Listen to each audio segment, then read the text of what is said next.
Pemirsa, Polda Metro Jaya akan minta keterangan ahli kasus dugaan penistaan agama yang menjerat komika Panji Pragiwaksono. Polisi telah periksa 27 orang saksi.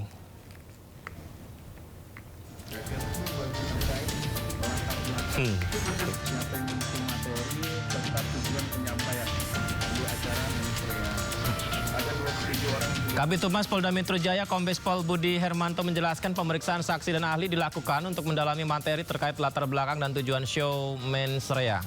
Sejauh ini polisi telah memeriksa 27 orang saksi termasuk terlapor Panji Pragiwaksono.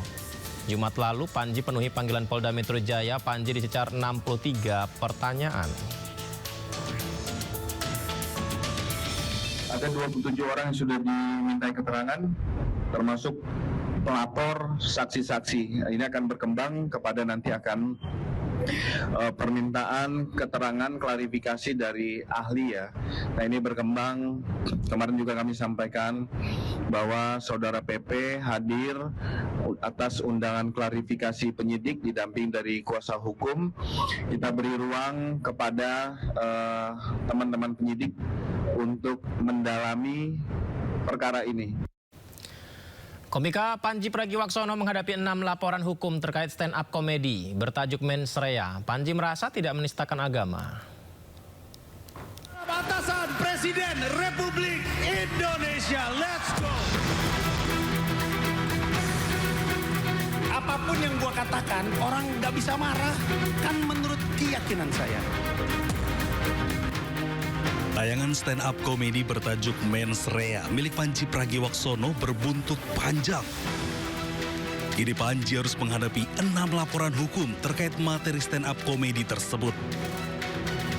6 laporan terdiri dari 5 laporan polisi dan 1 aduan masyarakat yang ditangani Polda Metro Jaya. Identitas para pelapor yang dibeberkan Polda Metro Jaya antara lain Angkatan Muda Nahdlatul Ulama dan Aliansi Muda Muhammadiyah Pemuka Agama dari Front Pembela Islam Novel Bamukmin, Majelis Pesantren Salafiyah Banten, serta warga lainnya yang salah satunya merupakan aduan masyarakat.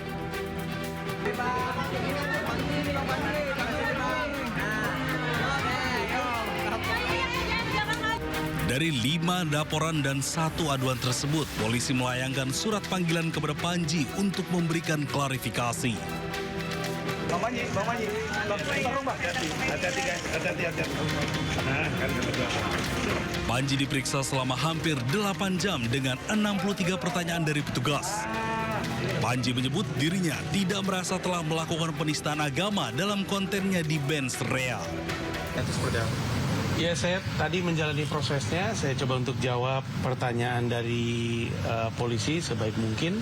Saya ada pada posisi tidak merasa melakukan penistaan agama. Jadi prosesnya tadi jalan dengan cukup lancar, pertanyaannya terjawab dan ya kita ikutin prosesnya aja. Seseru dan semenyenangkan yang Bang Panji bilang tadi belum sesuai sebelum tadi kan berekspektasi seseru dan semenyenangkan itu. Seseru ya, akhirnya capek lah AC. Ya intinya prosesnya berjalan dengan lancar. Saya nggak punya deskripsi yang lebih tepat itu menggambarkannya, kayaknya kurang tepat juga untuk digambarkan seru. Pokoknya saya ikutin aja prosesnya dari awal sampai akhir. Sempat tadi break sebentar untuk ibadah, tapi sisanya berjalan dengan lancar. Sebelumnya, usai dilaporkan beberapa pihak terkait kontennya di Mens Rea, Panji mendatangi kantor MUI untuk bersilaturahmi dan berdialog mengenai tayangan Mens Rea. Panji yakin karyanya hanya untuk hiburan dan akan berakhir baik. Dari Jakarta, Tim Liputan iNews melaporkan.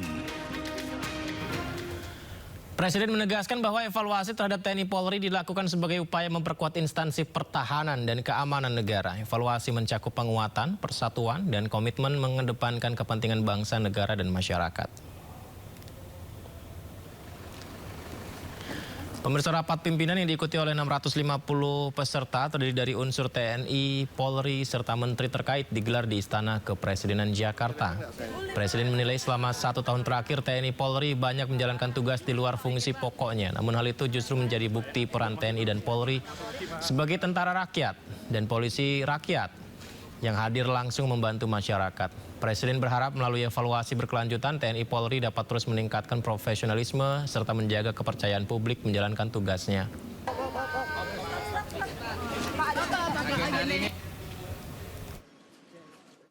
Memberikan pengarahan dalam forum rapat pimpinan TNI dan Polri. Ini adalah agenda rutin tahunan sebetulnya. Jadi setiap awal tahun selalu ada forum rapat pimpinan TNI maupun Polri. Dan hari ini alhamdulillah Pak Presiden dapat memberikan pengarahan dan kebetulan mengundang para pimpinan TNI dan Polri untuk mendapatkan pengarahan di Istana Merdeka Jakarta. Ada pesan untuk arahan-arahan yang diberikan Pak Presiden untuk TNI dan Polri? Ya, yang pertama tentu sebagai Panglima tertinggi TNI maupun Polri, tentu Bapak Presiden memberikan pengarahan-pengarahan untuk bagaimana TNI maupun Polri harus menjadi institusi yang kuat, yang profesional, dan terutama tadi pesan beliau adalah untuk menjadi tentara rakyat dan polisi yang dicintai oleh. Kita ke informasi berikutnya. Thomas Djiwandono resmi dilantik menjadi Deputi Gubernur Bank Indonesia. Pengambilan sumpah jabatan dilakukan langsung oleh Ketua Mahkamah Agung dan disaksikan sejumlah pejabat negara. Melaksanakan tugas dan kewajiban Deputi Gubernur Bank Indonesia nomor 10. Thomas Djiwandono resmi dilantik sebagai Deputi Gubernur Bank Indonesia 2026 hingga 2031. Pelantikan Thomas didasarkan pada surat keputusan Presiden Republik Indonesia nomor 10 tahun 2026 tentang pengangkatan Deputi Gubernur BI. Dalam pelantikan tersebut, Ketua MA Sunarto membacakan surat ketetapan Presiden sebelum prosesi pengambilan sumpah jabatan. Dalam sumpahnya, Thomas menyatakan kesediaan untuk tidak menjanjikan atau memberikan sesuatu kepada siapapun, serta tidak menerima imbalan dalam bentuk apapun dalam menjalankan tugasnya.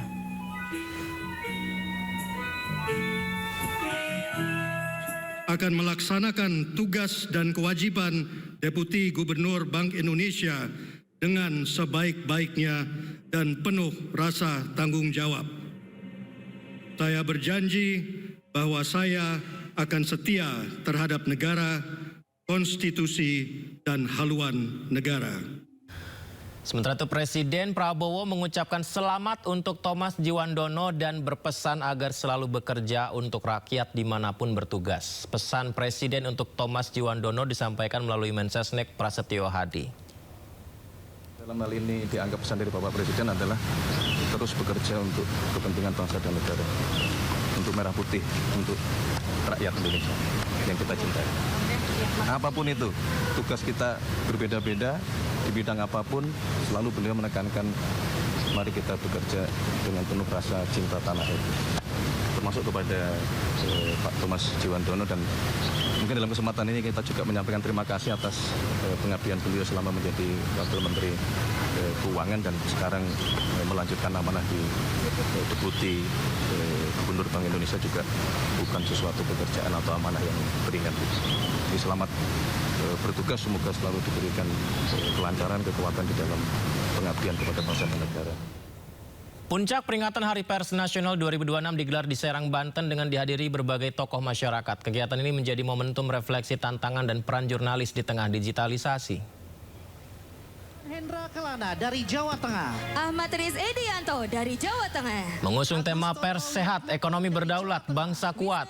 Puncak peringatan Hari Pers Nasional dihadiri Menteri Komunikasi dan Informasi, Menteri Kebudayaan, Gubernur dan Wakil Gubernur Banten, serta Ketua Dewan Pers. Yang mewakili penerima Menteri Koordinator Bidang Pemberdayaan Masyarakat Muhaimin Iskandar dalam pidatonya membahas pentingnya peran pers berorientasi pada manusia yang menjadi motor perubahan dalam mencerdaskan kehidupan bangsa.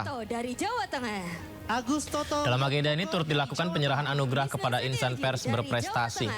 Bagus Sudarmanto dari Jakarta. Joni Hanjoyo dari Jakarta. Dan tentunya kami mengundang media secahya dari Banten yang mewakili penerima